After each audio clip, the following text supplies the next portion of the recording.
President Donald Trump put a pause on military aid to Ukraine this week in the wake of his heated conversation with Ukrainian President Volodymyr Zelensky.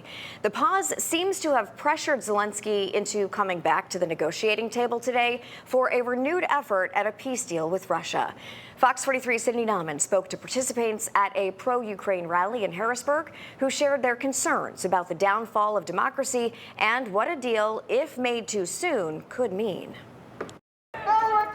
No surrender! Hundreds gathered in Harrisburg Tuesday to get their message through the doors of democracy. This is what democracy looks like! Sharing their thoughts on recent foreign policy decisions, including the Trump administration pausing military aid to Ukraine. Some of their actions that I think a lot of people are pretty upset with and that are concerning and go against the foundations of really the United States. President Trump pulling back support pushed Ukrainian President Volodymyr Zelensky to come back to the negotiating table Tuesday.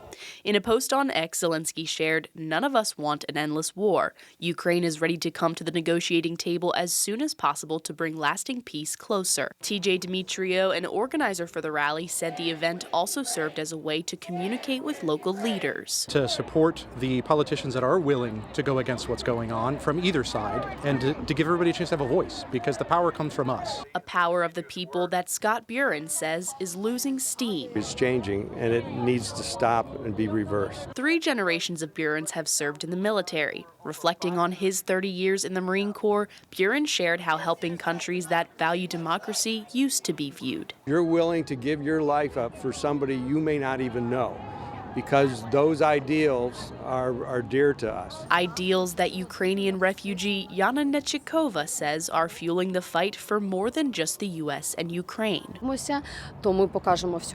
If we give up and show the weakness, it will also show other countries that the tyranny can win over a democratic world. Which is why organizers say they will keep climbing the Capitol's steps until their message is made into action. I will be out here as long as there are rallies on these Capitol steps, because it comes down to the sanctity of life. Sydney Nauman, Fox 43 News.